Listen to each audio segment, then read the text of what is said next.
بسم اللہ الرحمن الرحیم۔ آج ہم ایک ایسا عبرتناک واقعہ پیش کرنے والے ہیں جسے سن کر آپ کے رونگٹے کھڑے ہو جائیں گے۔ محترم ناظرین، السلام علیکم۔ یہ عجیب واقعہ ہندوستان کے علاقے احمد آباد کے محلہ جمال پورہ کے متمول مسلمان گھرانہ میں پیش آیا۔ اس واقعے سے احمد آباد لرز گیا۔ اس کے بالوں پر دو کالے کالے نانگ اور چہرے پر چھپکلی، ناخنوں پر بچھو بیٹھے ہوئے تھے۔ اس واقعے کو پورا سمجھنے کے لیے آخر تک لازم دیکھیں۔ ناظرین، احمد آباد جیسے صنعتی شہر میں، جسے ہندوستان کا مانچسٹر بھی کہا جاتا ہے، جہاں پر مسلم کاریگروں کی بہت آبادی ہے، جہاں تاریخ نے کئی انمٹ نقوش چھوڑے ہیں، اسی احمد آباد شہر کے محلہ جمال پورہ کے مسلم خاندان میں ایک عجیب و غریب اور عبرتناک واقعہ رونما ہوا۔ بتایا جاتا ہے کہ مسلم خاندان کی ایک کنواری غیر شادی شدہ نوجوان لڑکی، جس کے فیشن کا بڑا چرچا تھا، مالدار گھرانے کی یہ لڑکی صبح اٹھ کر بناؤ سنگھار کرتی، نت نئی تراش، واضح فیشن اور ڈیزائن کے لباس زیب تن کرتی تھی۔ ایک روز اچانک مختصر سی عدالت کے بعد چل بسی اور شہر کے قبرستان میں اسے دفن کر دیا۔ مبینہ طور پر اس کے بعد ایک حیرت انگیز بات ہوئی۔ اس کی ماں کو مسلسل 3 رات تک یہ آواز سنائی دیتی رہی اور خواب میں لگاتار 3 راتیں اپنی جوان لڑکی کی لاش دکھائی دیتی رہی، جو کہہ رہی تھی، امی مجھے قبر سے نکالو، میں زندہ ہوں۔ اس کی ماں کا بیان ہے کہ میں اس واقعے سے گھبراہٹ محسوس کر رہی تھی، مجھے خوف و فکر لاحق ہو گئی تھی۔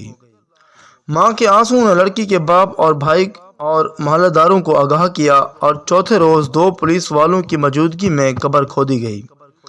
لڑکی زندہ تھی، لیکن اس عبرتناک حالت میں کہ اس کے بالوں پر 2 کالے کالے نانگ، چہرے پر چھپکلی اور ناخنوں پر جہاں لالی لگی تھی وہاں بچھو چپکے ہوئے تھے۔ عصر کے بعد تمام موذی جانور متوفیہ کی لاش سے ہٹ گئے۔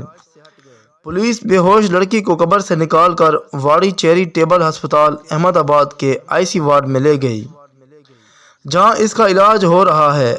لڑکی کا ہونٹ غائب ہو گیا۔ ہوش میں آنے کے بعد کہا جاتا ہے، اس نے کہا ہے، میں صرف 15 دن کے لیے دوبارہ آئی ہوں، تم لوگ نماز پڑھو، روزہ رکھو۔ لوگوں کو صرف اتنا سنائی دیا اور سمجھ نہیں آیا، اس سے زیادہ کچھ بھی سنائی نہیں دیا۔ بتایا جاتا ہے کہ تقریباً 15 دن بعد وہ عجیب و غریب دوبارہ زندہ ہونے والی فیشن کی دل دادہ لڑکی مر گئی۔ خدا تعالیٰ کی طرف سے یہ ایک تنبیہ تھی کہ غفلت اور اغیار کی ناکالی سے بچ کر سادہ اور مذہب کے اصول کے مطابق لوگ چلیں، خاص طور پر عورتوں کو اس میں عبرت حاصل ہو۔ ناظرین، اسی طرح بعض صالحین نے یہ واقعہ بیان کیا ہے کہ ایک کفن چور تھا۔ چنانچہ ایک عورت کا انتقال ہوا۔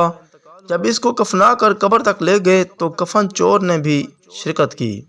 وجہ یہ تھی کہ قبر کی شناخت کر کے رات کو قبر کھود کر کفن چرانے میں آسانی ہو۔ جب لوگ دفن کر کے واپس آ گئے اور رات ہوئی تو کفن چور نے قبر کو کھودا۔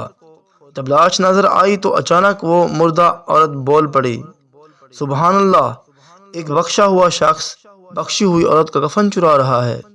کفن چور حیران ہوا اور کہنے لگا، اے عورت، یہ تسلیم ہے کہ تیری مغفرت ہوئی ہے، لیکن میں کیسے بخشا گیا؟ عورت نے کہا، اللہ تعالیٰ نے میری مغفرت فرمائی اور ان لوگوں کی بھی مغفرت فرمائی جن لوگوں نے مجھ پر نماز جنازہ پڑھی تھی، تو بھی نماز جنازہ میں شریک تھا۔ یہ سن کر کفن چور نے ارادہ ترک کر کے مٹی برابر کر دی اور پھر ایسی توبہ کی کہ صالحین کے گروہ میں اس کا شمار ہونے لگا، اور لوگوں کی عبرت کے لیے یہ واقعہ خود اس نے اپنی زبان سے لوگوں کو سنایا۔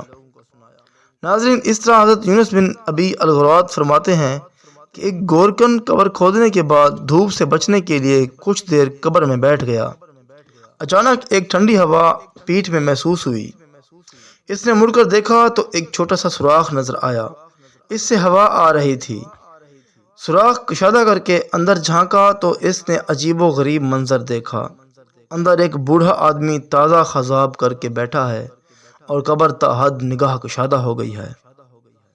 ناظرین، یہ سارے واقعات بیان کرنے کا مقصد یہ ہے کہ ہمیں اپنی آخرت کی فکر کرنی چاہیے۔ جس طرح بچپن کے بعد جوانی ہے جوانی کے بعد بڑھاپا ہے۔ یاد رکھو بڑھاپے کے بعد موت اٹل ہے۔